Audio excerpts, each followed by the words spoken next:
चीजें कौन कौन सी है?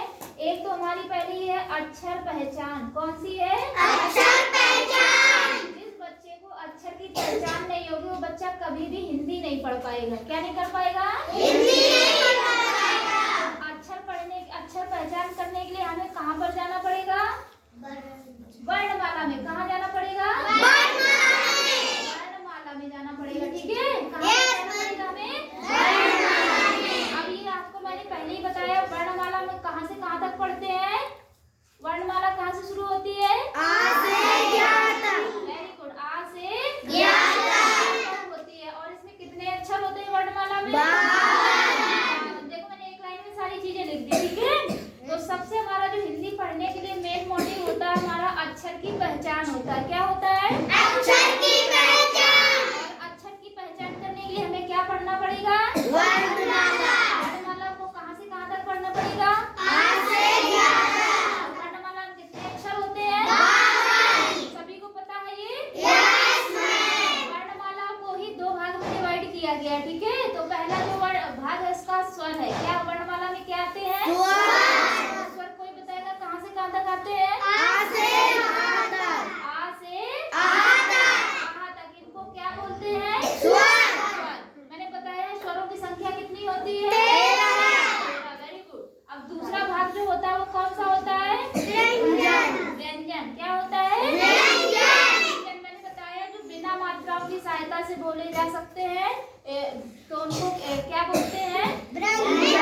जो मात्राओं की सहायता से बोले जाते हैं उसे बोलते हैं स्वर। समझ में आ गया? आपको मैंने बताया भी है, स्वरों की मात्राएं पढ़ाई भी है, छोटा से आ तक की मात्राएं है ना। Yes ma'am. तो व्यंजन कहाँ से कहाँ तक होता है? आ से ज्ञा तक। आ से ज्ञा तक। ज्ञा तक होता है।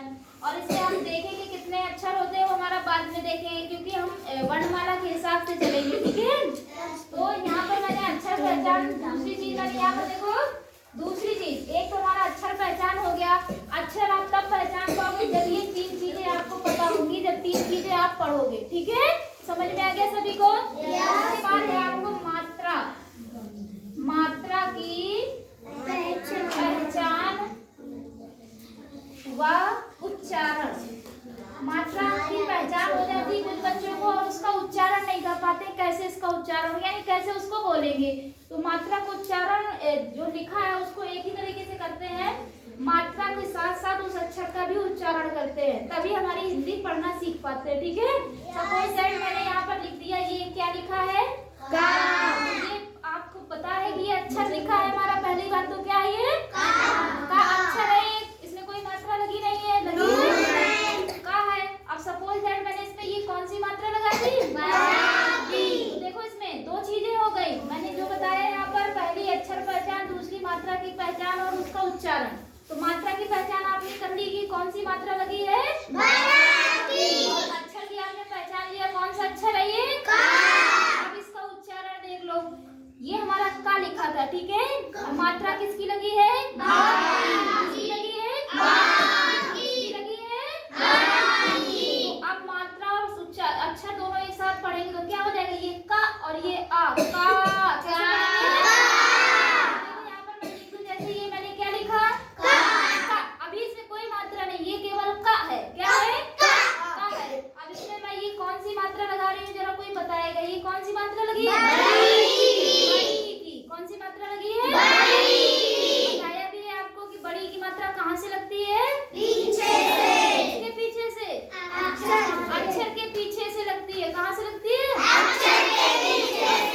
अब इसका उच्चारण कैसे करेंगे? एक तो हमें अक्षर मिल गया, दूसरी हमें मात्रा मिल गई। तो ये हमारा अक्षर हो गया का और मात्रा लगी है ई। किसकी लगी है? बड़ी की। किसकी लगी है? तो दोनों को, अक्षर और मात्रा को मिला के पढ़ो, कैसे पढ़ोगे? देखो का भी निकल रहा और ई भी निकल रहा है, मिल रहा है। ऐसा तो नहीं कि मात्रा का साउंड नहीं आ रहा, मात्रा का साउंड आ रहा है सभी को। तो इस तरह से हम हिंदी पढ़ना सीखते हैं। तो हमारे हिंदी पढ़ने में कौन कौन सा दो जो तत्व हैं जो मेन है हमारे, एक तो अक्षर पहचान, उसके बाद मात्रा की पहचान और दोनों का उच्चारण। समझ में आ गया? तो सभी बच्चे आज जाकर के पहले तो अक्षर पूरे पढ़ डालेंगे एक तरफ से, जो नहीं पहचानना आ रहा है या नहीं लिखना आ रहा है उसको 10 बार कम से कम कॉपी में लिख करके सीखेंगे। ठीक है? आपके घर में जो पढ़ा लिखा है, आपके आस पड़ोस में जो पढ़ा लिखा है, उससे नहीं आ रहा है आपको तो उससे पढ़ करके सीखेंगे। अपने मन से भी पढ़ना सीखो, है ना। अकेला टीचर कहाँ तक पढ़ाएगा, किसको पढ़ाएगा। मुझसे जितना हो पा रहा मैं कर रही हूँ, बाकी मेहनत तो आपको करनी पड़ेगी ना। मेरे पास ऐसा कोई सीरप नहीं है कि मैं घोल के पिला दूँ और आपको आ जाए। मैं यहाँ पर पढ़ा दे रही हूँ, आप घर में जाओगे बैग फेंकोगे तो भूल जाएगा ना। भूलने का नतीजा, ये रिजल्ट वही है कि आप लोग नहीं पढ़ पा रहे हो। तो सभी बच्चे जाकर के घर में पढ़ेंगे।